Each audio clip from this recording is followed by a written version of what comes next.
Hey guys, welcome to tonight's episode of CrohnsCast. We're going to be talking with Trey Johnson tonight, aka Man of Steel. You may know him from Ostomy Athletes Group, or you might follow him on social media via Instagram. But yeah, it's going to be a really interesting chat, and I'm really looking forward to listening to just what Trey has gone through in his journey. Don't forget, guys, to subscribe to the channel if you want to, and hit that little bell icon, 2020 style, if you want to get notified every time that we upload. So let's get stuck into tonight's episode with Trey.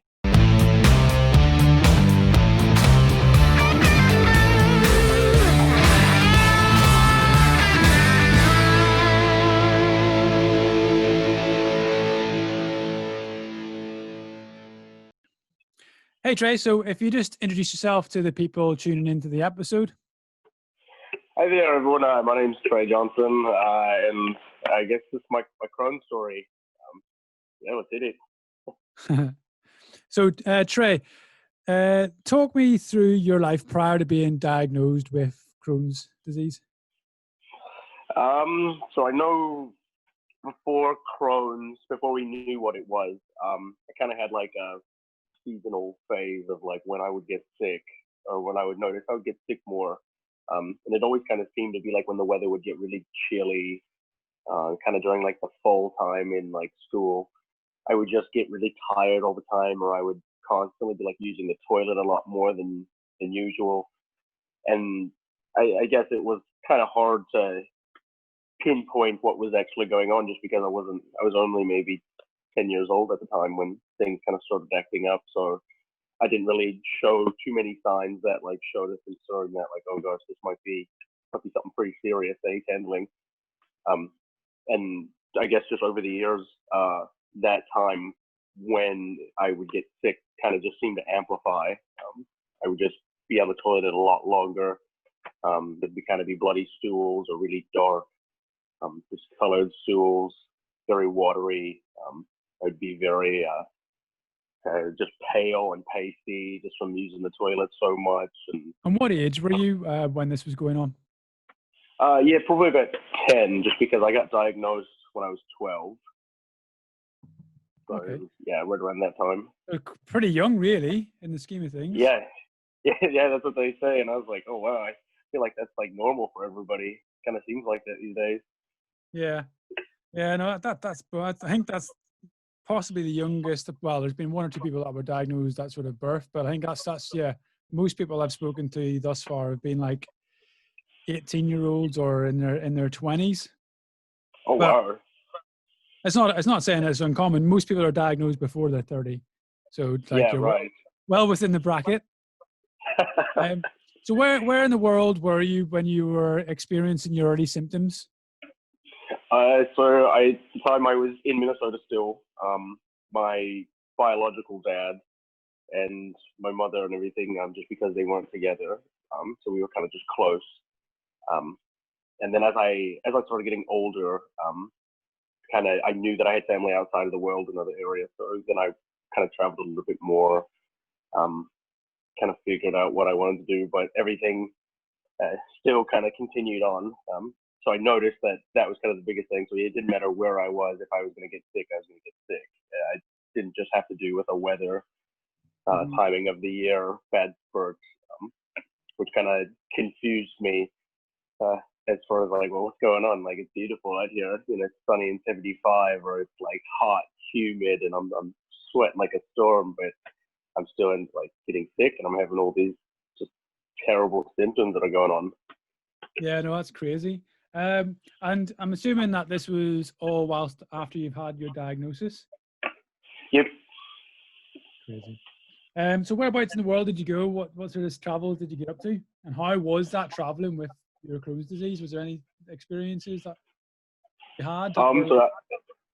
Yeah. So I mean, so after getting diagnosed and everything, so I went to college at North Dakota State University, and after I'd already been diagnosed again, so we knew that I had Crohn. Now at this point in time, I'm kind of just exerting every bit of medication that the doctors give you, whether it's putting you on a high dose of steroids or whether it's taking like Remicade or methotrexate, Stelara, Entyvio, I mean, all the way down the line. And my body, depending on, I don't know if it was like a spurt of adrenaline and excitement that you try this new medication, that it almost made it seem like it worked better when I didn't know what it was. And it would only last for maybe 4 or 5 months, if that. So I knew I had like a time frame of that to enjoy me at my best. And so if I was traveling around anywhere, because I hadn't had my ostomy yet at the time, I didn't even know what an ostomy was actually. I kind of just heard rumor of like your gut hanging out of your body, and you kind of are going to be hooked up to this like machine. And I just thought the worst of it, that well, I guess I better travel and play rugby and not really take too good of care of myself until that time. And I mean, it worked good for a little while. It was a good cover as long as I had a good dose of steroids. I mean, I was going to say Florida, or I was Hawaii, or later on I went and traveled to like Sydney. I've been to Canada. We went to Norway. I've got Germany. I mean, you name it, all the way down the line to all these beautiful places. I just kind of had to adjust, I guess, the timing of when I would pick to go. So if I was feeling really healthy, I would go right then and there. I would just make a split decision and I would do it. And whatever happened that was bad is what was going to happen. And if nothing bad happened, well, then great. That's a perk for picking what time to go. Yeah, no, that totally. With your medication, did you notice like you were in flare for significant periods of time, or did the medication, did you find, would keep you healthy for periods? Yeah, I think our biggest one that we saw the best results was probably Remicade. Remicade seemed to have the best outcome for the longest time. I think I went a year. Calling in remission, put that in quotation, just because I had the very least amount of symptoms that were peeking their way out. But I also had to be dosed up with a pretty medial amount of steroids while I was taking it. And I felt pretty good. I didn't have like a lot of energy, but I didn't feel as sick. It was just enough to kind of like balance through. We just noticed over time, the worst thing that was happening was like my veins were deteriorating off. They're very lumpy, kind of had like these little solid, I don't know, hard chunk feels to them. And you could see them breaking out all the way up my arm, into my neck, like down my chest. And what was happening? But they were like they were bleeding from the inside or something, or? Yeah, it was just there was so much that was going on with how often I had to do the Remicade treatment, because it was normally like every 8 weeks, but then my body would slowly adapt, and so then they would have to almost double down and do every 6 weeks, and then it even got down to the point of every 4 weeks to get that same result that I was getting at 8 weeks the first couple of times I tried it. So they think it was just your veins cannot take that high dose of steroid with the Remicade treatment going in, so they're just kind of like opening up, allowing as much flow in, and it's just too much for them to take, so they're not shrinking back down. Wow, that is crazy. Like I've never personally had to take things like Remicade. Like my experience with heavy medication was quite short-lived, because I was managing all right with very low level stuff like just mesalazine, and then had a massive flare and the medication just didn't work, and then I ended up getting an ostomy and then having a J pouch. So it was a very, very quick transition for me. Yeah. What brought you into then having the ostomy? So I didn't even actually make the decision to have the ostomy. My mother actually did. I didn't want to do it. I'm kind of a hard-headed as far as when it comes to if you're sick and if you're hurt, you should probably go get it fixed. Rugby's been my go-to. I'd play it if it killed me, and that it felt like that became the scenario at the time, just because my body was so sick and so tired. But so you were still playing rugby whenever your veins were popping out? Oh yeah, I played constantly. I looked super sick. I wouldn't even be able to go to like my practices or anything, and my coaches would constantly give me a total buttload of crap about it. And I would just show up and I'd be like, yeah, I'm ready, and I gave it all I got.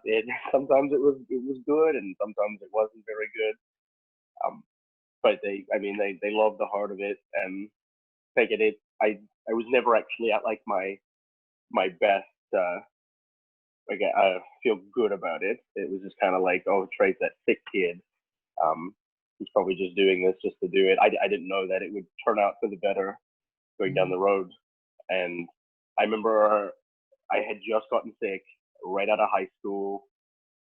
When the big, I guess, issue came on, I was right out of high school, fresh into college, and I had just gotten sick a couple months ago, and so they doused me up with this huge dose of steroid that would probably wing off in the next 4 weeks or so. And in that time, we were doing our sevens tournaments and stuff like that for rugby. And I remember playing sevens, doing great first couple weeks, and then I had to go to the doctor a couple times just because I was feeling very like fatigued. I was seeing blood in my stools and stuff again. That was coming a lot quicker. I wasn't eating as much, just drinking water and beer. And how old were you at this point? Obviously, probably like what, 21 was it, or? I was just shy. I was 20 years old. Yeah, 20 years old at this time, doing all the things I enjoyed doing for the best ability I could. And the doctor just said, like, okay, yeah, so we're seeing a lot of internal bleeding that's going on. This is a big concern. I mean, we can douse it with more steroid, but at this point, I mean, this is probably something we should take a look at. And I said, okay, well, how about we just wait until I get back out of here, and then we'll go do it. And they doused me up with a couple more, I guess, serving sizes of steroid just to get me through. And I went back out and I was playing, and I mean, maybe 2 weeks later, if that, I got hit in the stomach really hard. Like I've taken some hard hits, but this one was ungodly like hard. Hard enough to where like when I hit the ground, I felt kind of like weak instantly, very shaky. I just felt like I couldn't pull myself up. And when I did that, managed to roll over, I looked over and I had a huge like blood spot that was in my shorts that was showing, like everyone could see. And I was like, oh God, like this is how I go out, like I'm dying. And they all came over and I said, yeah, I think we gotta go to the doctor, like right now. I'm pretty positive we have to. And ended up leaving the match that day. I take it, I did finish the match. I ended up staying for the rest of it because I had to see how it ended. And then we took off, went to the hospital, found out at the closest hospital that we went to that they were like, okay, yeah, this is pretty serious. We don't have any gastrointestinal specialists that can work on this. Go to your primary. And so we had to go back to Minnesota from, I think we were in like Missouri or Montana or something like that. How far is that roughly for those of us that aren't oh gosh. Oh gosh, it's probably, if you straight drove it, it's probably like a 10 hour drive straight. And were you driving or flying? Driving. Yeah, had to drive. How was that experience? It was tough. It was tough. A lot of complaining, a lot of trying to just like, oh man, like, can you drive a little faster? Like, and not crack any jokes. Don't hit any speed bumps. Don't do anything that's gonna ruin. Was that in a car, or was that in like a team coach or something? It was in like this van that we took. It was a really sketchy, like, I don't know, maybe like a shaggin' wagon type look, and we're all riding in it. There's like 7 guys, and I mean, yeah, we ended up making it back. They drove me into the Twin Cities area, that's a pretty locally well-known area in Minnesota. The Twin Cities is just kind of like the center for if you were going to visit Minnesota. Somebody might mention, oh, you have to visit the Twin Cities. So it's kind of like downtown area where all the nightlife and crap happens. And went there, called my mother. She came up, got admitted to the hospital, and they went and did some tests, ran an MRI, scoped me. And then I came to find out they're just like, yeah, so you've got some internal bleeding. Looks like you've got a tear that's going on in your colon. We don't know how bad it is, but it's bad enough to where everything is kind of leaking out. So we're gonna have to do emergency surgery. And I just said, oh, okay, cool. Like I'm not a doctor, I'm not a specialist. I don't know what that all means at the time. So I'm just kind of like, yeah, okay, I'll be back in like maybe 2 weeks or so, guys. So like, I'm gonna get this done quick. and my mother signed all the paperwork that needed to be signed. And I think they had assumed it was only going to be maybe 3 hours, 4 hours or so. And then I remember going under, and then when I woke up the first time, I don't even remember. I don't remember exactly the first time waking up, but from what I heard, it was pretty rough. There was a lot of screaming, a lot of moving around, fidgeting, and I ended up like tearing the lining that they had just stitched up just out of reaction. I just didn't come out of the anesthetic very good.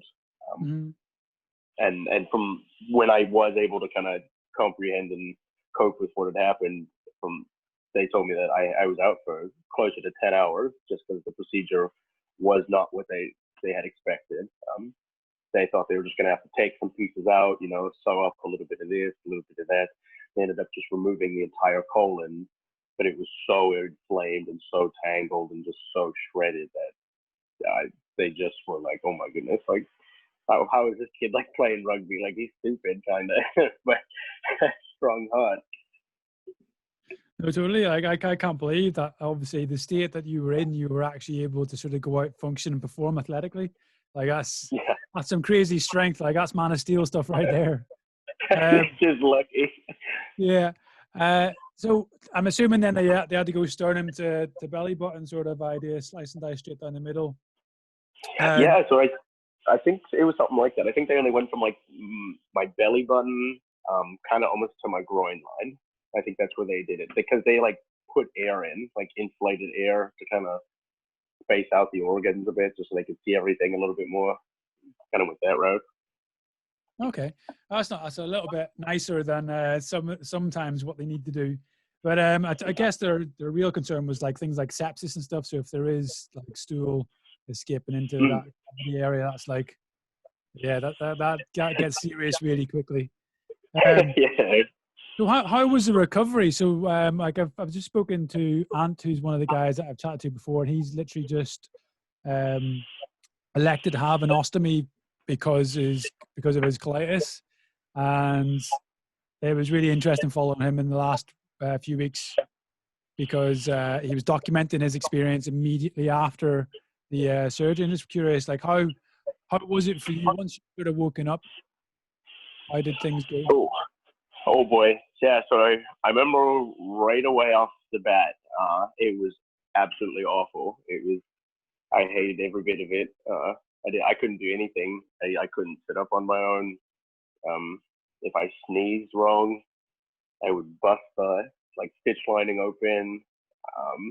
I remember I wasn't used to feeling that sense of like urgency that you had to use the toilet, but if you pushed, nothing was gonna happen. I just didn't understand like that connection from like my brain to my guts at the point, and so there were times like, oh God, I gotta go I gotta go right now. And they're just like, no. So did they still leave you with a rectum at that point? Did you still have like a rectal stump or something? Yep. Oh, okay. Yep. Which I still do now. They haven't removed it yet or anything. We're kind of just hoping with medication that I have been taking that everything clears up. But yeah, if it does, it does. If it doesn't, the life goes on type thing. And I did everything wrong right away. I mean, when they told me not to push, I was pushing. When they told me to grab a pillow and sneeze, I wasn't grabbing a pillow. I was sneezing and just hitting the pain button, And I would just kind of pass out. That was kind of what it was for like 3 weeks or so in the hospital. And then once I was able to tolerate holding liquids in just fine, they kind of do those steps to teach you how to change it and how to manage the skin around the area. And they give you a very basic like platform to it. You don't get necessarily like the best equipment or the best options. You get like the basic low down grade equipment. And I think that definitely at the beginning was a teardown, just with trying to look at a brighter future for having this new setup, was just because I didn't know what there was out there for anybody with an ostomy.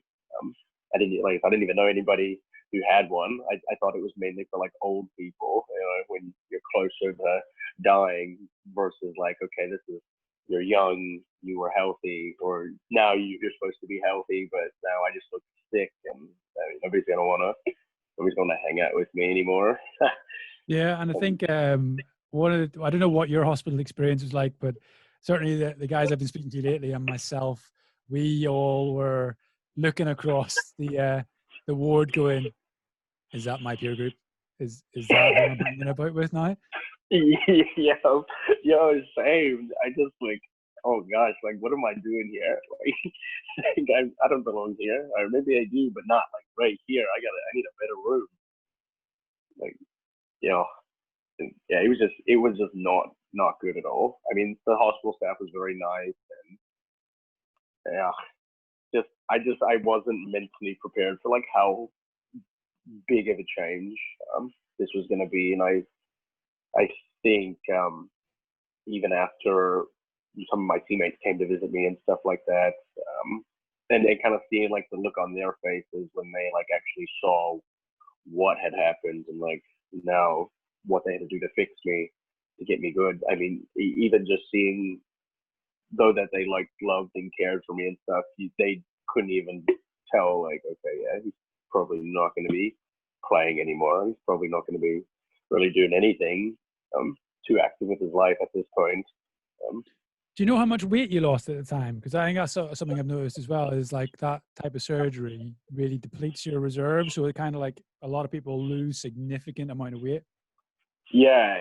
So when I went in, I was maybe 170 something pounds roughly, and coming out of it, I think the lowest I got to was maybe 130. So about 40 pounds or so I ended up losing. I had nothing to me. I mean, I was just very skinny. You felt the loss of every single ounce, didn't you? Yeah, I was like, oh gosh, just like squeezing a towel and wringing it out. Like I feel like that's what the doctors just did. Yeah, no, totally. So obviously had a bit of a struggling time bouncing back, and even despite having the symptoms for so long, managing the disease with medication and things like that, it still came as a big shock just coming out the other side. What sort of things would you say to somebody who's got IBD now and that may be a risk factor for them, or they're considering surgery? What sort of advice would you say to them prior to going in? I think that it's talking about what I know now, and kind of like the experiences and the people I've met, is that you need to kind of be one with yourself, so don't do it because your family cares. Don't do it because your friends are kind of pressuring in, or they're worried about you, because it even if they are and they mean great intentions, you have to be the one that handles it at the end. So you have to be comfortable with yourself, comfortable with the choice that you make, because you're going to be the one dealing with it. And so I guess the biggest thing is like, go in when you're ready. If you are asked a lot of questions, do it at the best time when you feel like, okay, mentally I'm ready for this type of reality check to kind of hit in my life. Just because I wish that was how I had thought and taken it the first time, just because my reality and my imaginative thoughts on how it was going to turn out were not seeing eye to eye. And I think that was my biggest struggle mentally coming out of it, just because I was really down and depressed. I was living with my mother, not doing anything to like help contribute. And had you been independently living at that point? Yep. All before then, I was living on my own, traveling around, paying my own bills, doing that, making my own experiences. And now it was like if I had to use the restroom, I had to call like on my phone to my mother upstairs so she could come down, help me sit up slowly out of bed, walk with me all hunched over and crippled like to the toilet, and then like stand right next to me and help me out if I needed help, which I usually needed help for the first couple of weeks. So it was a total kill buzz on, I guess, my confidence and my positive outlook to life. Yeah, it can be a real downturn, like that loss of independence, especially if that's something that you hold quite dear. You know, that's part of, I guess, who you are, somebody who's, you know, able to look after themselves and is physically robust. It can be humbling, or is humbling even the right word? But it can certainly literally and figuratively bring you to your knees. Certainly in the initial recovery stages. For the guys at home, what did you find most difficult at that point? What was the hardest hurdle for you? So I had a lot of mirrors in my parents' house. It seemed like my closet was a big mirror. I had a mirror on the wall. I had mirrors in the restroom.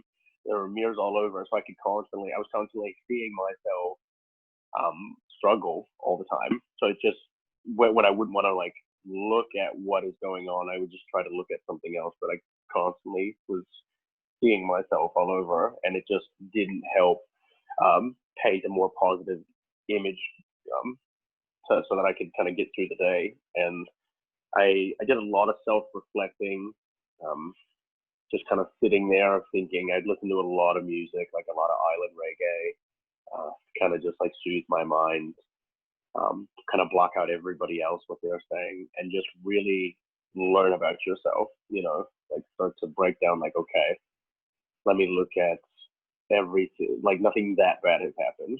Okay, I don't get that sick anymore, or I do, but I'm still figuring it out. Like I would get blocked up if I ate something. Like I remember I got blocked up eating a chicken wing because I think I ate the skin off of it and I didn't chew the skin very well. I just kind of like engulfed it because I hadn't eaten in like weeks at that point. And you know, of course, the first thing I eat is a chicken wing, and then it ends up getting blocked. And now I'm in like, I feel like I'm in the worst pain of my life. Like I'm like, what the heck? Like I can't eat anything, and here I am getting sick over one thing I ate. Like the doctor said I was going to be good and all this, and then it's the only options to get it out are like they have to pump it out of you, Yeah. or you got to let it flow through, and it's so slow, and you're just gonna bloat, and you got to drink tea and tons of water, and I'm like, this is awful. Yeah, it is horrendous. And again, that's something that I think it's like an unspoken truth almost, when you're going through ostomies and J-pouch surgeries, that the struggle is real. You know what I mean? It's like the fact that something so benign as a chicken wing, or, you know, like a bowl of cereal, all of it can just result in so much catastrophic sort of experience, and having to be readmitted to hospital, NG tubes down your neck and things like that. And yeah, Yeah. when you're, particularly if you're not aware, I think that can be another really scary experience. But you're so right. Like it's a real, it can be a real dark period, but it's a real period of soul searching, I find. Yeah. So what was the turning point for you? When did you start to sort of come around with things? Like how long were you post surgery when you started to accept it, and what was the things that kind of helped you get to that stage? So I would probably say, I kind of, thinking back, I feel like I broke my life up into phase 1, phase 2, phase 3. I guess way to put it. Phase 1 was that I didn't do anything for phase 1. I just laid around. I made small little goals like walking, getting up, going up the stairs with no pain, getting myself dressed. I wanted to be able to master those things or be good enough so I could do them on my own. Once I got those done, then phase 2 was like, okay, now I want to leave the house and go walk around outside. Like I want to see if other people notice it as much as I do, just because now it's up to social acceptance, because I'm not going to stay in my mother's house forever. I should probably get used to being outside again. And I noticed how I held myself was what would almost point that there's something different about me. So if I walked like I was very concerned or very worried that people were going to see something different about me now, they usually could tell just based on how I was walking, just because I would be very very cautious, very hunchback, constantly trying not to let anybody like hit my stomach, even though there's like nobody around. You know, there could be a bug or a fly or a throat that just decides to like flap into me one of these times. Like there's so many things that were going on in your mind that you're just like, wow, like I can't even step outside without, scaring myself to piss. Like, this is ridiculous. So I kind of slowly broke down to where I was like, okay, now I'm comfortable with being outside. Now where do I go from there? Okay, maybe I go to the grocery store, and just buy a couple little things, and see how I almost like fake it to make it in front of people, and go from there. And once I did that, and nobody seemed to notice anything, I was like, oh wow, okay. So I can walk around, I can do all these things. Now, what about my diet? What can I eat more of? Just because people are like, man, yeah, you lost like a lot of weight, and I'm like, yeah, you look good too. You still gained all the weight back. Like, work with me. I had to completely go over what I had. I guess what I went to school for. I went to be a personal trainer, and get like a major in exercise science.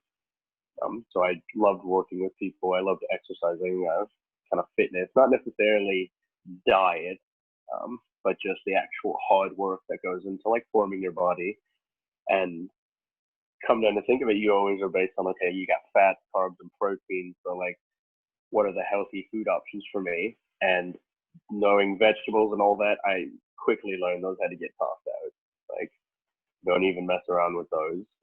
Not yet, at least. I definitely need to build up more experience as far as like, okay, if I'm going to make vegetables, how am I going to prepare them? Which they have to be like baby food, kind of consistency. That's sort of puree dish type stuff. Yeah, and I was like, okay, well, even if I eat them like that, they're going to come out just like how they go in. That kind of seems like a little bit of a waste. You're just kind of like, it's like drinking water, but the water is like going right out of you as you're drinking it, and you're trying to find enjoyment. I still have that experience now. Sometimes I genuinely contemplate going, could I get that back out and reuse it? Is that one of the? Did anybody know the difference? Yeah, right. Like, I mean, oh, cool. Yeah, that's what it looks like going in. You're like, yeah, I know, it's crazy. And I mean, once I had all that figured out, and then, maybe. This probably always about a year later. I didn't really do anything for about a year. I just kind of figured myself out, figured out a routine that was good for me. Of course, in that time, my body rested and it healed up very nicely. And then I remember kind of just sitting there. I was sitting down thinking, and I was like, I'd really like to play rugby again, like, because it's Saturday and that's what I should be doing. And I was like, okay, well, I got a doctor's appointment coming up. I'll talk to the doctor, see what she says. And she said that she didn't think that was going to be an option. Just she didn't know anybody who had an ostomy that was really playing any type of contact, like extreme contact sport, like basketball, if anything, or like soccer or something. And I was like, okay, so I'm gonna try it. Okay, like, I just need some time. And she said, okay, well, you be very careful, because again, it's all about how your core handles everything, and you've got so much extra room that it needs to adjust. Your body just has to really get used to this new setup it has. So always remember that. And I said, okay, I can try my best. And then from there, I kind of just started thinking, okay, what type of protective gear am I going to need? Or what am I going to have to do to prep my body for rugby? And I always thought I was going to need like a giant, like, solid stomach guard type thing that was going to be very obvious that I'm wearing it. And then I didn't even know if they were going to let me play, just because it's a pad, and there's no pads in rugby really. So I was just kind of playing with everything. And I first started out with having like this stoma guard thing that was like a plastic stoma guard, and it was probably yay thick. It was very obviously seen if I had it on.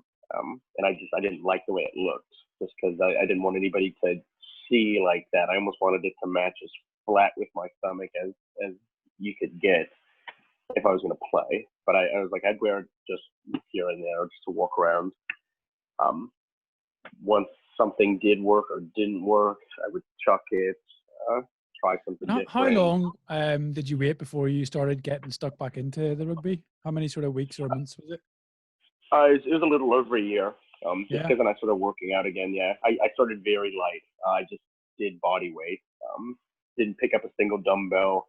Didn't do anything. I just kind of went on like the treadmill, or I stretched, or I would try to perfect like a push up or a plank or a walking lunge, just stuff to really like be one with, okay, what does my stomach feel like? What does my core feel like when I'm moving it like this? When I'm twisting, when I'm bending, just because I wanted to move as natural as I can.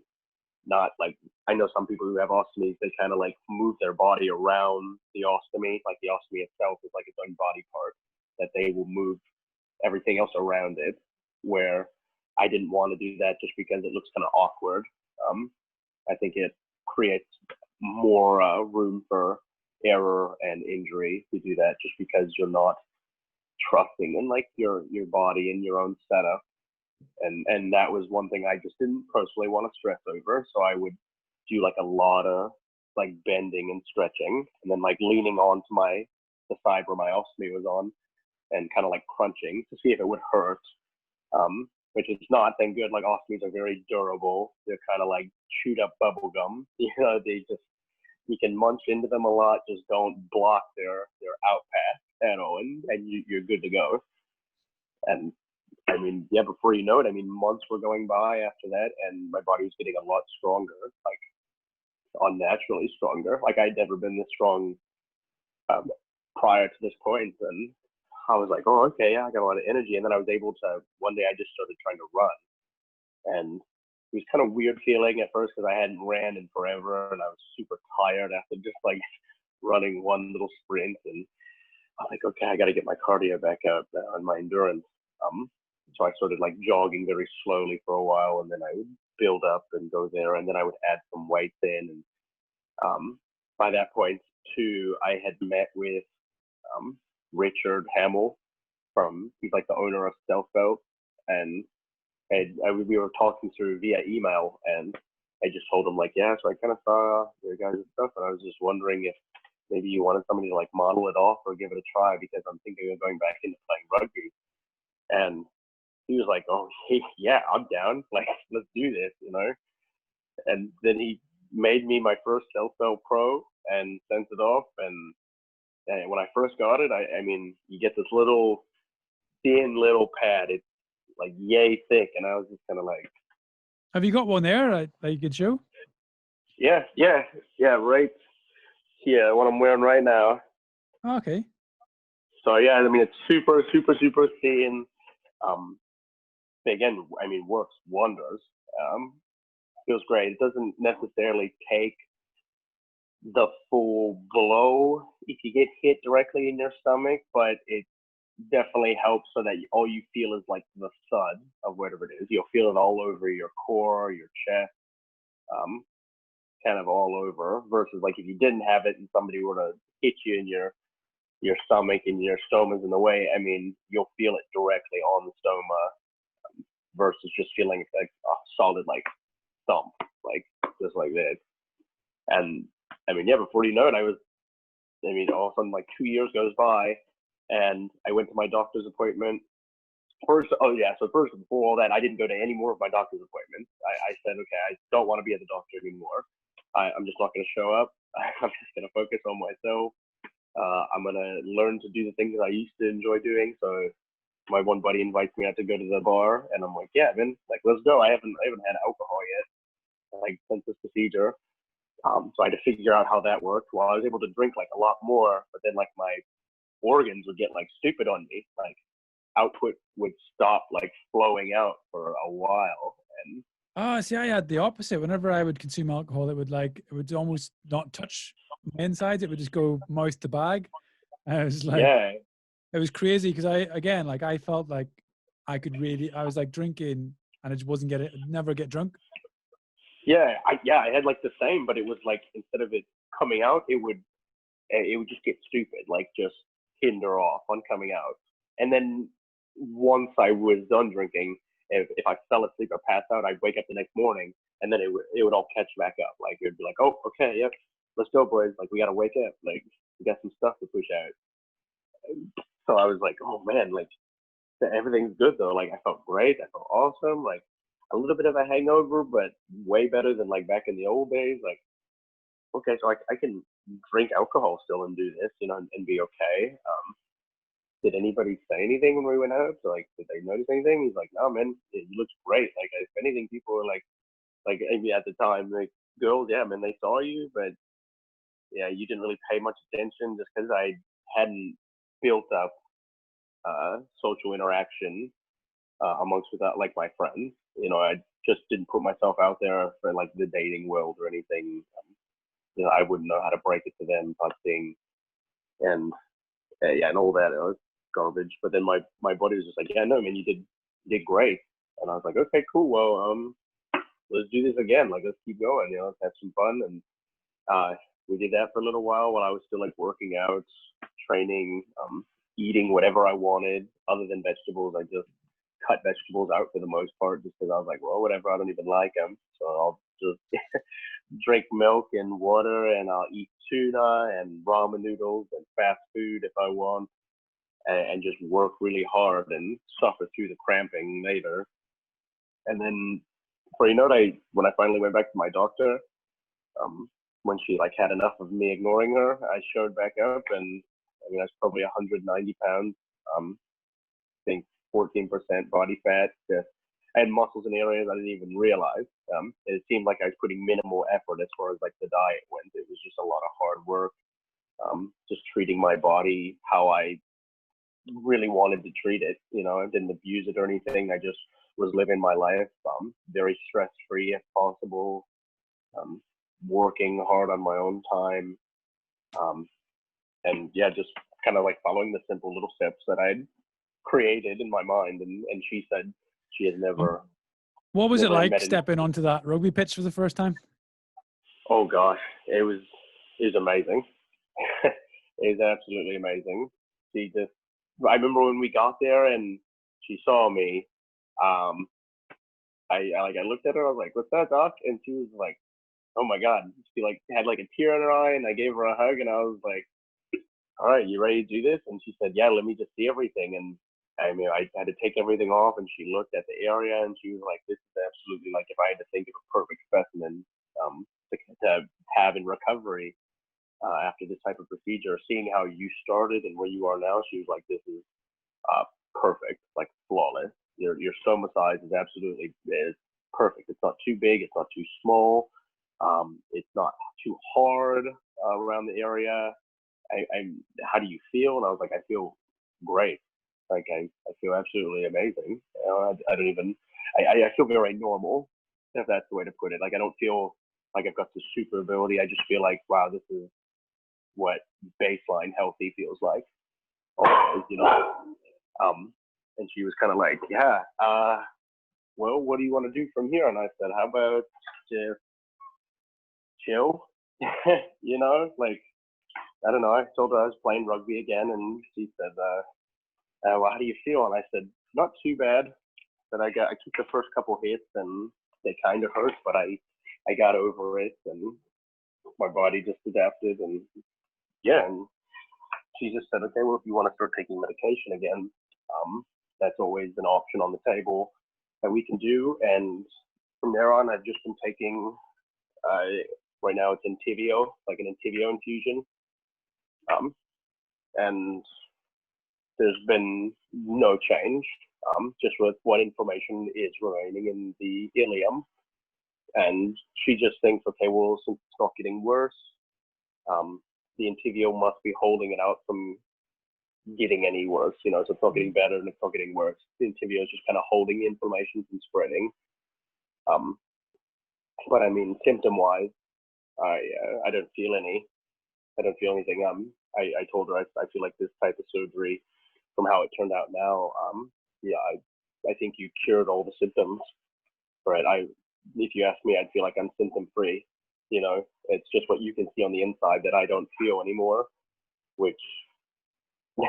Yeah, I mean, it's an amazing place to be, having experienced the life that you were living up until that point.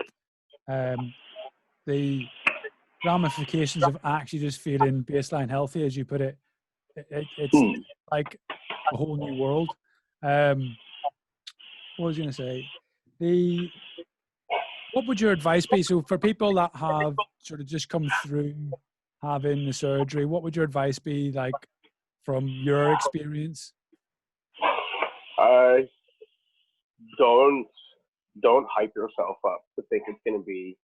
I'm trying to think of the right words. I don't like tearing people down on what they think and what they believe and stuff. But you have to understand that with a procedure like this that we've experienced, it's going to be such an eye opener that what your your expectational thought is going to be is not going to match the reality of it. And you just have to be ready for that, which means it's going to be okay to cry. It's going to be okay to be upset, to be like angry, to be hurt, frustrated. Like don't deny yourself to feel and express those type of emotions that you're going to have, because if you do, it's going to put such a mental strain on you, recovery wise, that you're not going to even pay attention to, like, oh my God, wow, it's already been 2 weeks and here I am now. It's not necessarily going to be better, but hey, look, I've made it 2 weeks already, which is one step closer to living a better, healthier, version of myself. And I just think you have to surround yourself around not necessarily people, but if people make you happy, cool, then be around people, but just surround yourself around things that you generally enjoy. Managing and killing your time around, where you don't feel any worse, you only can see positive outlook in those things. That way you're only doing positive things in your life. You just got to stay positive. That's the best thing. Just stay positive, stay strong, don't overthink anything. Don't do that. That's way too much stress that you just don't need. Nobody needs it. Even somebody without Crohn's, Colitis, IBD, celiac, anything like that. Nobody needs that type of overthinking and stress in their life. And just be one with yourself. Be okay with being upset. When you're gonna be happy, you're gonna be happy. I mean, even times like now, even though my body's healthy and it's very good, I mean, there's just the physical aspect that I'm always, wondering, like, man, why can't I be this healthy right now, just without the stoma? Like, I can't seem to grasp my mind around, like, okay, all you got to do is just reconnect it now, and it should be okay. It should work good. But doctors say otherwise. They're just like, if we were to hook you back up right now, given that there's inflammation in that ileum, that would be just awful. Like how quickly, how quick that disease would spread through your healthy bit of small intestine that you have. I mean, they can't even begin to imagine. And that's where I'm just like, okay, like that seems like a very tough spot to be in. Really thinking about it for people who experience that type of stuff like that, is that you got to be comfortable with being in a position that you didn't ask to be in. You're just kind of playing the cards and going with it. And I think that's where a lot of people get upset, is because it's not necessarily fair. It's just not fair, and you want people to understand that it's not fair, but not give you the response that, like, well, life isn't fair. A lot of stuff happens to us, and you're just like, yeah, but you have your health. Like, we don't have the base. You were born with health.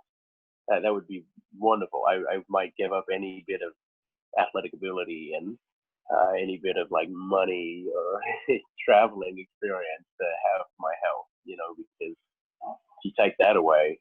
Yeah, it's a really interesting dynamic to when you put it in that perspective as well, as how much you would sacrifice for your health, and yet those with health take it so much for granted. What for you, what's changed then over the last few years? How has your life changed? So in the time when I first had my ostomy to now, I met a girl. She's my fiance now. We had 2 little Congratulations. boys. Thank you.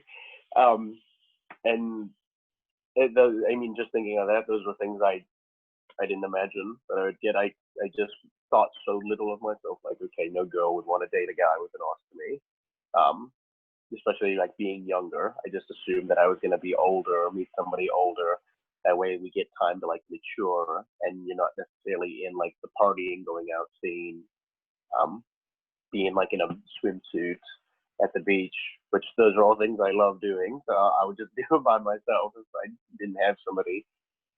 I kind of learned. Well, I've also met a couple people that, or at least talked with them, who have ostomies, whether it's through Facebook or my Instagram, Snapchat, stuff like that.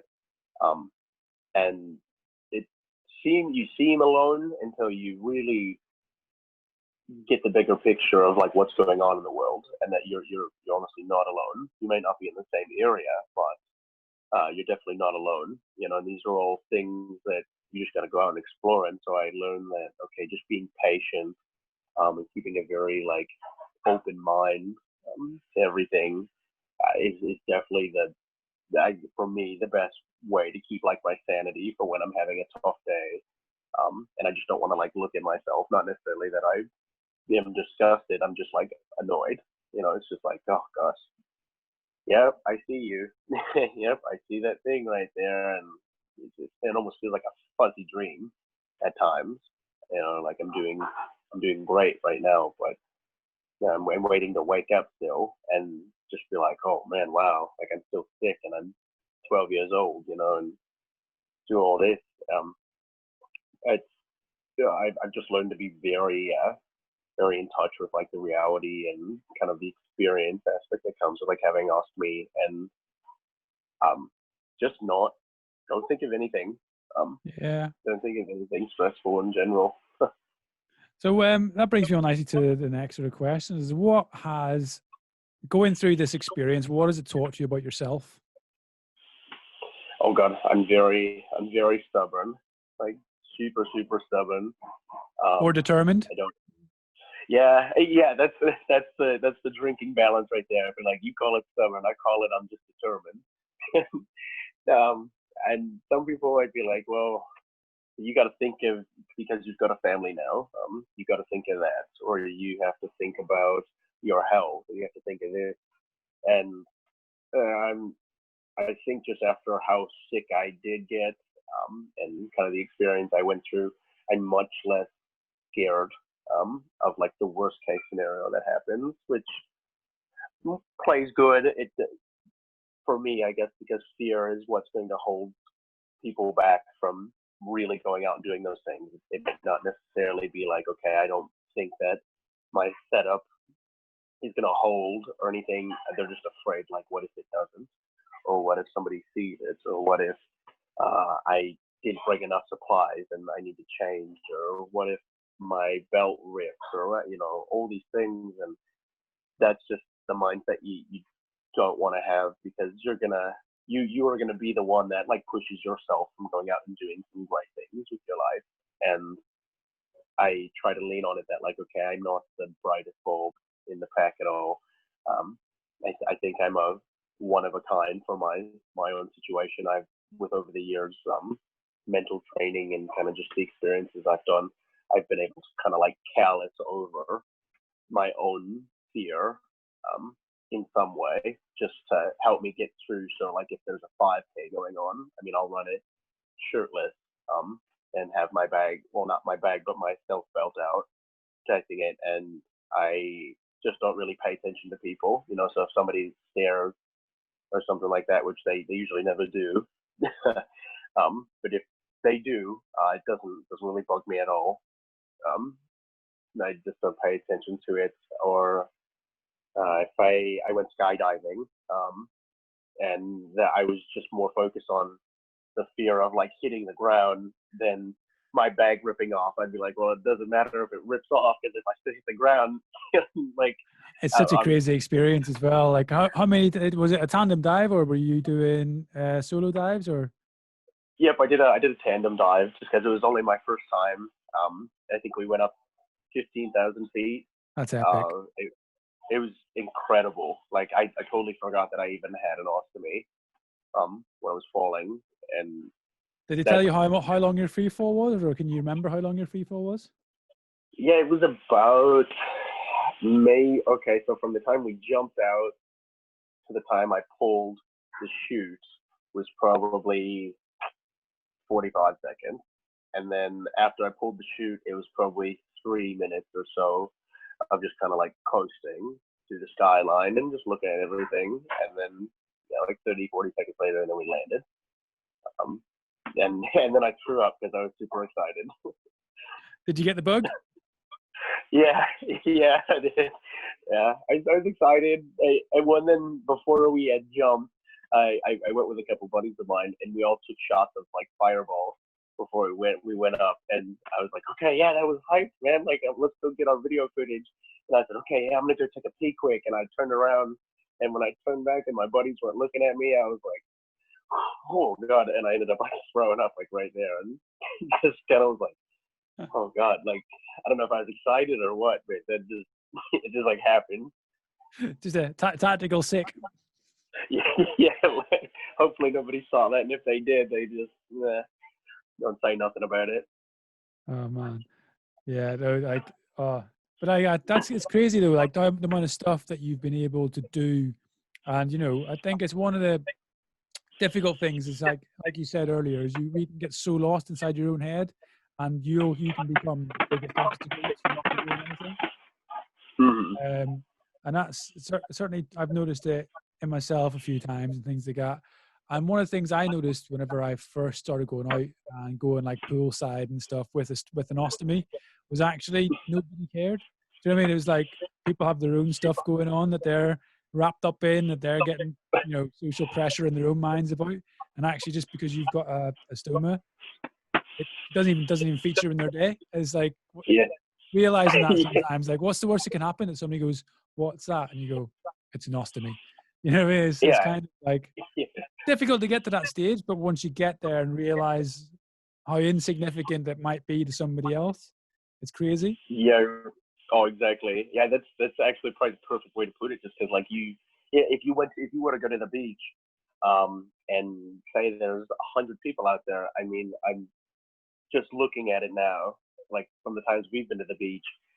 The only thing that they're gonna see is like this little, what looks to be like a waist trainer band on me, and it's not bulgy, it's nothing. They might just be like, oh, okay, well, yeah, he just likes to wear a waist trainer or something like that while he's at the beach. Well, you've got these people over here that are frying like eggs, worried about sunburn, and you've got this guy over here who's wearing this like really super small tight speedo, in his 60s, not necessarily running the body that he had. Rubbing his thighs, looking at girls. Yeah, I mean, we've all got our things, and we all have our thoughts about it. But it's like, wow. I mean, if I looked like that guy, I don't know if I'd be out right now with my mindset. Like, I would be worried. Like, man, what about all these? I'm gonna scare some young kids or something, or my lady's not gonna like me anymore. You just gotta find that like calming place in your mind. You're just like, wow, this is not that bad. Nobody's staring. Actually, it's just me imagining them staring at me.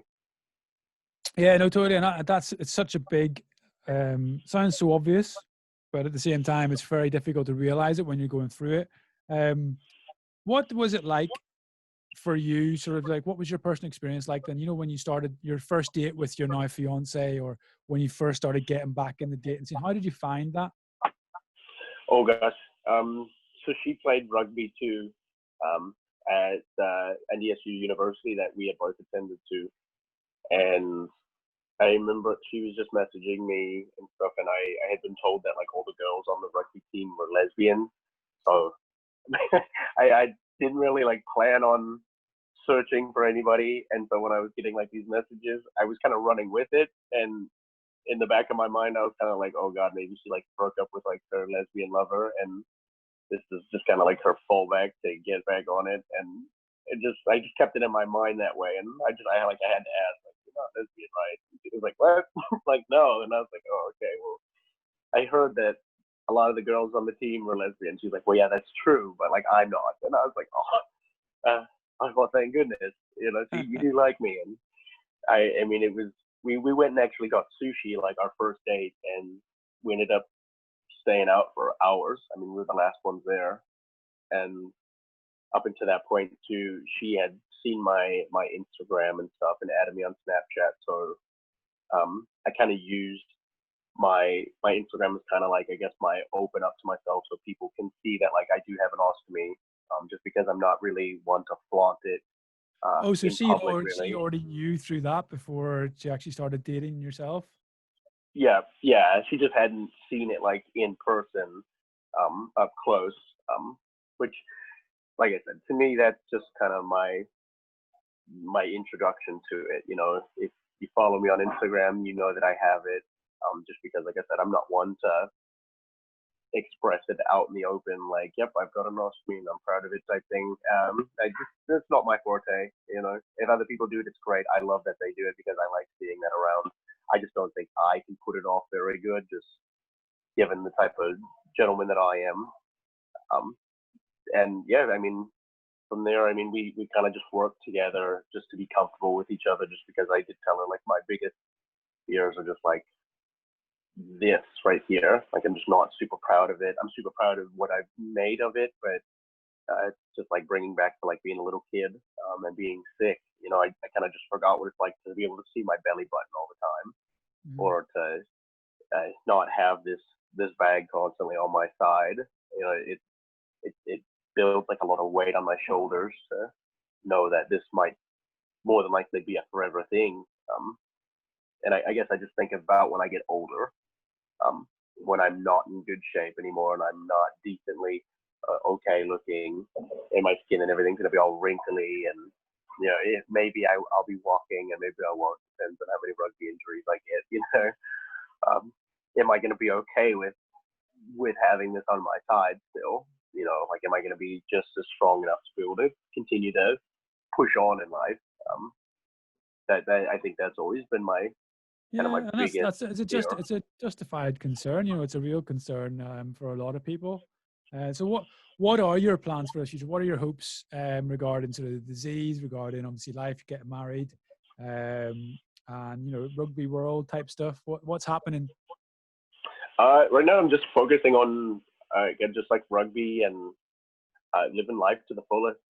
You know, trying to take away more fears possible. I guess right now with my pec tear, I'm only a month out right now. I just got the A-OK to go back to one of my jobs. So I did that last night and worked all night, and it was great. My arm was tired and sore. But the doctor said that, yeah, I should be able to get back into my rugby season coming up in April. So I'm kind of just like looking on that. I sent out my transcript out to different like states and stuff to work as a EMS or EMT responder, just somewhere a little warmer that we can thank our family and stuff. I think would be pretty cool. What's the job you're doing at the minute? What was it? What's the job you're doing at the minute? So I work as a barback at a bar that's in Maple Grove, which is probably like 15, 20 minutes away from here. I also work in a warehouse, an automotive warehouse. That would be my day job, but since I've had my surgery, they won't take me back until I can work with no restrictions. So I've been living in every day as a Saturday day for the past month. That can be tough as well. Like, that can be really tough. What position is it that you play then? I'm assuming that sevens is your mainstay for the rugby side of things. Yeah, but I'm really heavy for sevens. I love sevens to death. I'm just not in seven shape. Seven shape is a different shape compared to 15 shape. Oh God, it's so much. It's like 3 times the running, like 5 times the tackling, and I'm just like I'm a flanker. I play a strong side flanker. You know, got to rep number 7 always. I'm too heavy. You know, like now I'm pumping 200 pounds, only 5'8". Like, I've got speed, I've got power and stuff, but there's only one of me when I'm playing sevens versus if I'm playing 15s. Okay, I've got my guy over here playing the weak side, so he can kind of like swoop over and catch anybody over there. I just got to control this half of the field, he's got to control that half. And then people are just getting so much larger now in rugby. Like, I'm totally. gaining a little bit of size. What was it? I don't play rugby anymore. I've hurt my neck or injured my neck. But I remember coming back when I got my J pouch, and it was like I was just played towards the end of the season, the 15th season, and then we were going away to Canada on tour, and I was like, oh, this is going to be epic. And we had a couple of 15 games, but then the main stay of our stay in Canada was for sevens, and it was like we had Calgary sevens was the tournament we were in, and it was like, oh, this will be epic. You know, I'm feeling fit, I'm feeling good, I'm ready. First match. What is this? Oh God, I can't even. That is so true. And it was That's like really it. got through 14 minutes, and I was like, we've got another 6 games. I was like, You're like serious? Like, come on. Like, do we really? Like, why is nobody here? Like, you almost get like upset with like your coaching and stuff. You're just like, coach, you said if I ran 5 miles a day, if I did this, that I would be in seven shape. Like, there's no method to training to be the best sevens player. Yeah, I'm just totally convinced because I've ran so many miles, I've done so many push-ups, so many lunges, and I mean the first half gets done and I'm gassed out, like huffing for my life, looking for the nearest puddle so I can just dip my face in and. Ugh. And there's so many drills you can do. You know, you can run your V lines, your W lines, but there's always that guy. There is always that guy that just like, and then you find yourself you're covering 50 yards just to make one tackle, and it's like, oh my god. Yeah, right. You're just like, I just did all that running, and you guys still scored. Like, oh god, here it comes now. Like, ready, and yeah, I just try to have fun with it. You know, I'm working on going to some pro combines. In the meantime, just trying to get my name more out there. Of course, once I heal up and everything goes good, just because it's so close. I mean, we could literally taste it. I did one combine where I actually went to the University of Notre Dame. My fiance and I made the road trip there, and once we got there, went to the combine. It was an all-day thing, and we did all the drills and did great. And this was like, for running combines for rugby, yeah. Yep. Oh, amazing. To play for like they're part of like the men's rugby league. I think it's MRL league, which is the pro league that's in the US that travels around and plays other states. Went to that combine, ended up performing really good. They said, okay, if you guys get an email back right away, or an email back within the next 24 hours or so, it's going to explain why you didn't make the cut. And you just kind of go from there. Well, I didn't get an email back or anything, and a week went by, and I was like, oh my god, this is great, like, this is awesome. Well, then like another week goes by, and I get a phone call, and it's the coach that was there, and he's just telling me like, hey Trey, how's it going? I'm like, good, like, it's good to hear from you. And he said, how you feeling? I said, great, I'm just ready to play some more rugby. And I said, how are you feeling? He said, I'm good. I said, yeah, actually I was just calling you about kind of the results, because he gave us some good stuff to work with. It's one of our harder combines that we had kind of made it up onto, just because there was a lot of good talent. Unfortunately, though, I mean, this is the hardest part of being a coach, is that you gotta make those cuts, and you gotta make the decision for what positions you need filled and the people that you think are gonna play the best for that. He said, actually, it's coming down to the last 3 people, and that's you, and we have 2 other individuals. And I was like, oh gosh. And then he just said, I just want to let you know it's not like a lack of skill, not a lack of talent or anything like that. He's like, you gave us some very good numbers. You play very hard. You're very fast. He's like, you're goofy. And it kind of works good for the type of person you are, because, I mean, being a flanker, I mean, you got to be kind of goofy to want to put your body on the line like that. And he said, also, given your situation, he's like, it's very heart touching. I mean, that back row now is such a big part of the game, you know, and it's like so physical there. Yeah, exactly. And I mean, he just gave me the credit, and I was like, yeah, thanks, coach. I really, really appreciate it. Then he said,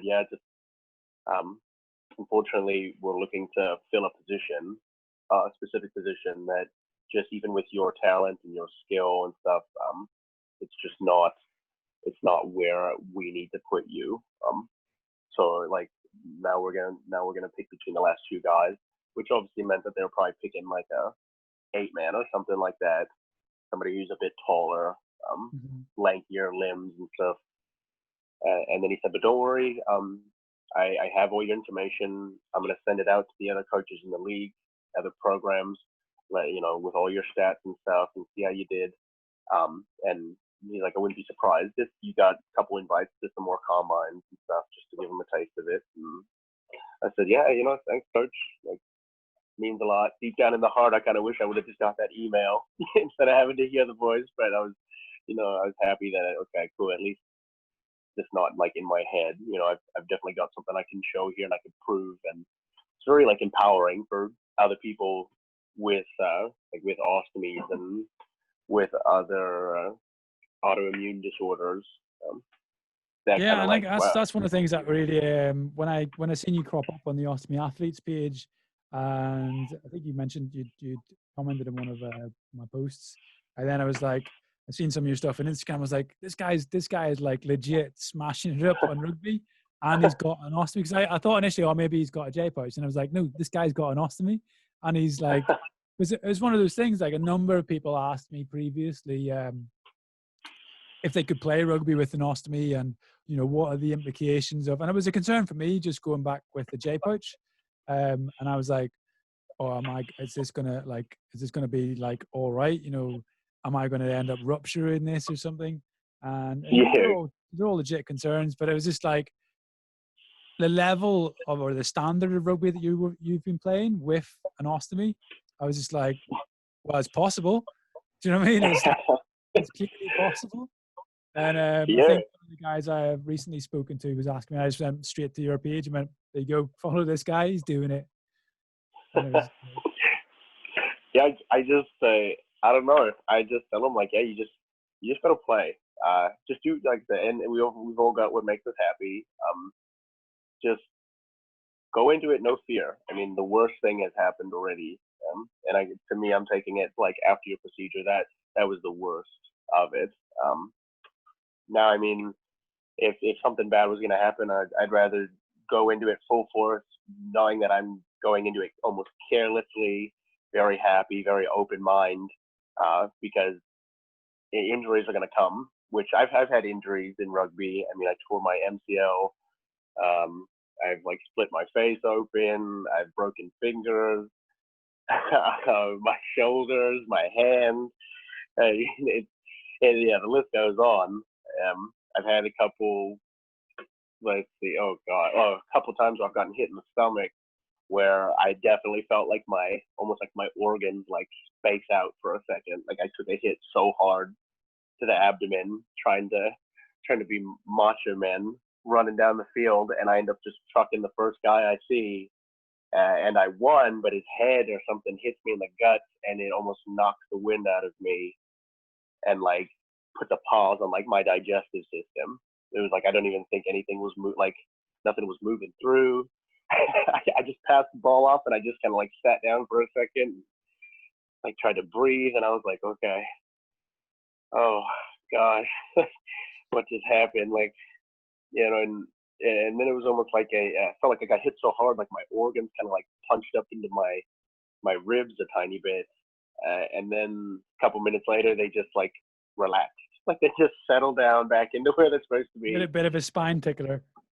Yeah, I was like, oh gosh, maybe it was like kind of like when you take a deep breath in, like maybe that's what happened type thing, and yeah, I kept going. So what's your inspiration at the minute? What's driving you forward? So obviously we've established we've got Crohn's and you're living with an ostomy. What drives you to keep pushing for this pro rugby sort of contract and living life to the max that you sort of live? I definitely think it's the people. After seeing a lot of posts and meeting a lot of people on social media that also have Crohn's, colitis, IBD, all different kinds of autoimmune disorders, seeing how positive a lot of those people are is something I admire completely, just because I'm not as positive as them. I definitely think I can hide it a lot better for me doing whatever it is I do in my everyday life. I think we all kind of have like those masks that we put up. And then you meet some of those people that have it much worse than you do. Same situation, but they're not at that health stage that you would want them to be, or that they should be at, and the fact that they are able to stay positive and put on like a decent smile and not reject like how they're feeling and stuff is something that I totally admire, just because it's like that's what I'm feeling inside, but with how calloused I've put those feelings, like I feel like it would make me super weak and just super down if I were to express those feelings too much. So like when I see posts about people who even have like double ostomy, I don't know what I would do if I had two of them. In my mind, I'm like, oh my goodness, nah, I wouldn't. My mind's right now is like, how does that even work? Yeah, like, oh God, where would you put them? Like, what would I wear? What would I eat even? Like, one for drinking and one for eating, or like, what is it exactly? And they're just like, yeah, no, it's super easy. They're like, I can't even imagine just having one. And I'm like, huh? You couldn't imagine having one? Like, what? You get two? And they just say like, yeah, no, I handle it like this, and I just take it day by day, and it almost brings like a tear to my eye when I'm talking to people who experience it like that, just because it's like you are literally some of the most genuine human beings that I think we all need. It's just that pick me up of someone that you're just like, okay, you understand what it's like, and you agree that like it's very frustrating and it's very sad and it's very tiring and it's a very exhausting condition to like go through. But just know that you're not alone, and it's okay to feel how you feel, and it's okay that like if you just want to like scream and you want to cry, or you don't want to talk to anybody, or you just kind of like want to be alone, like that's totally fine. Like, it's not the wrong thing to do. It's not gonna ruin relationships. It's not gonna do anything like that. It's just you kind of like trying to get a cope of like the reality of it, just because again, it doesn't always seem real. It's just like, man, what happens at the time, and yeah, totally. So, I mean, we've got to the part of this show where I do a thing called the Three Truths. Basically, I've stolen it from Lewis Howes' podcast because I thought it was really good. So basically, the skit is, it's your last day, many years from now, on Earth, for argument's sake, and all the things you've ever done, like, so your Instagram account is gone, and everything you sort of ever created, ever done, has disappeared. What three truths or three lessons would you like people to learn that you would leave behind? So like three lessons of like life lessons that you would like people to have learned. Oh, okay. Okay, I'd say the first one for sure. Enjoy the little things in life. Okay. So anybody who tries to down talk you saying that like you shouldn't eat McDonald's, you shouldn't eat Burger King, Taco Bell, whatever it is, drink beer, no. Do it. Okay. Like enjoy a solid IPA when it's in front of you. Don't push it off, just take it in. Enjoy the taste, enjoy the feeling and stuff, because I mean, once that's gone and you eliminate that, you start to raise your standard a little too high. It's just not fun. It just puts more stress on. So I just say enjoy the little things in life.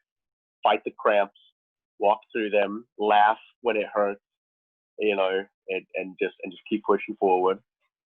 I'd say the second one is smile more, smile and love more. Even it's hard to do. Like even me, I'm still working on it. I think I've got the smile part down a lot more.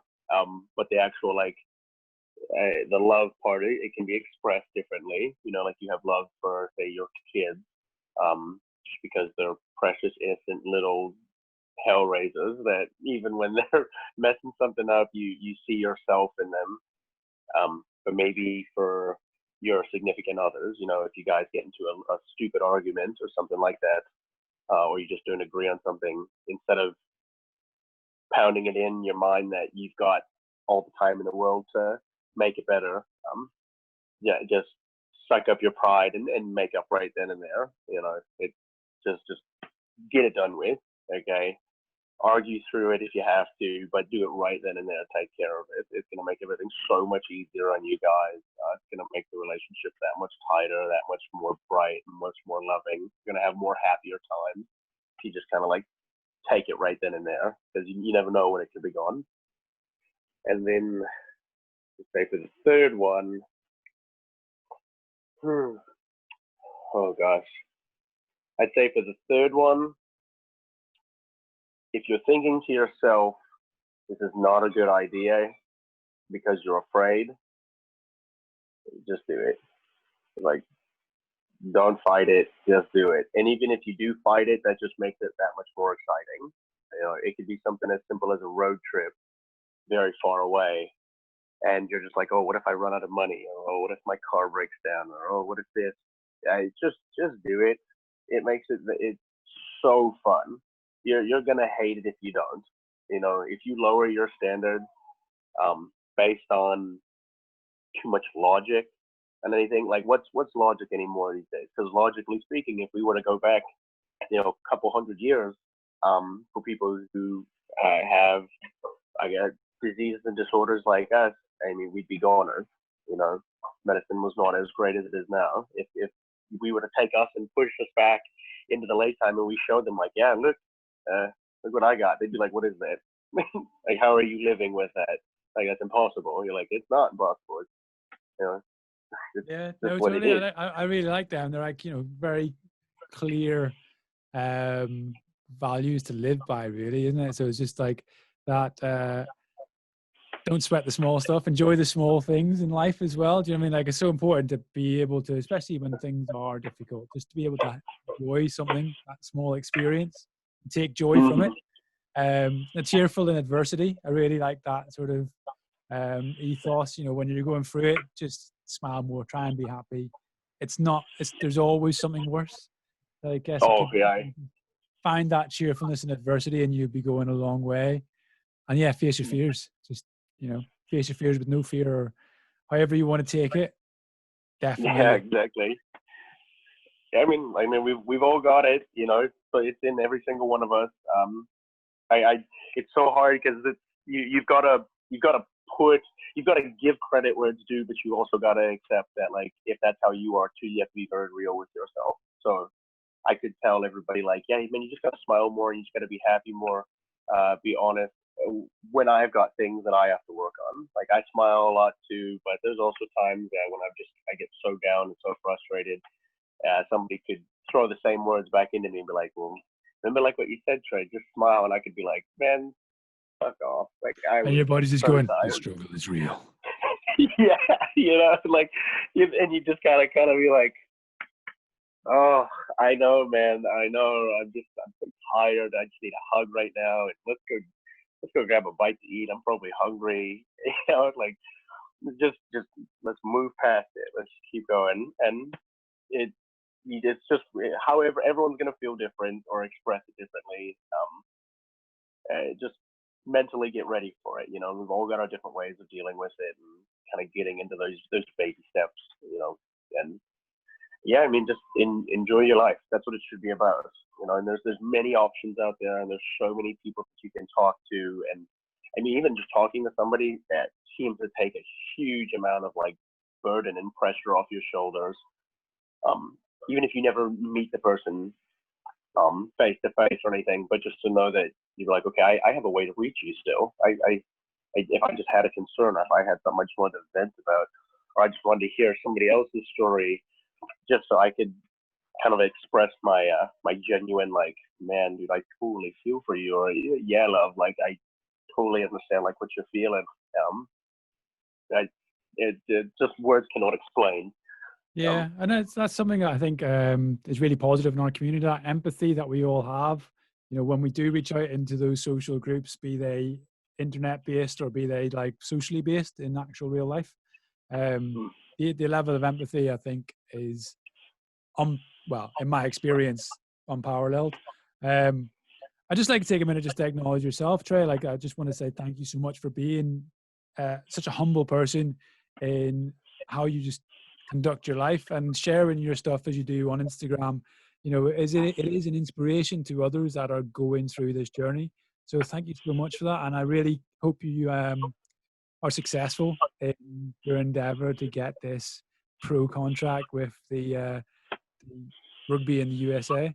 I'm really hopeful because that's selfishly, it's a big statement for us in the IBD community and those with an ostomy as well. It'd be such an amazing thing to see another pro athlete, in particularly in contact sport. It'd be amazing. So thank you so much for doing the work there. So thank you so much. Yeah, like I said, I've been super hyped to get on, just kind of see what this is about. Just because, like I said, here, I know it's different, kind of like over in the UK and over in like Europe with people with ostomies and different gastrointestinal issues. It almost seems like that's where I should be to hang out with everybody there, because I feel like I'd have a better chance of bumping into somebody who's experiencing what I'm experiencing. Where here it's just like, yeah, I'm fat. Are you fat? Like, nah, no, not so much. So it's just living it day by day, you know. And I said I've been super excited to get this in, and yeah, I can't wait to see what the future holds. I'm gonna constantly just keep representing for everybody that kind of experiences what we do. I'm gonna be goofy on it. You know, if it looks like it hurts, it probably does hurt, but I'm not gonna let anybody know it hurts until after. I know, mate. Thank you so much for taking the time, particularly on your Sunday. I know it's difficult sometimes to get your own time, particularly now when you've got kids and things like that running around. So I really appreciate it. Thank you so much. Thank you so much, man. Okay, guys, thanks for joining in tonight's episode. Don't forget to like us and subscribe to the channel, and stay tuned for more stories like Trey's coming up in the future. Bye for now, guys.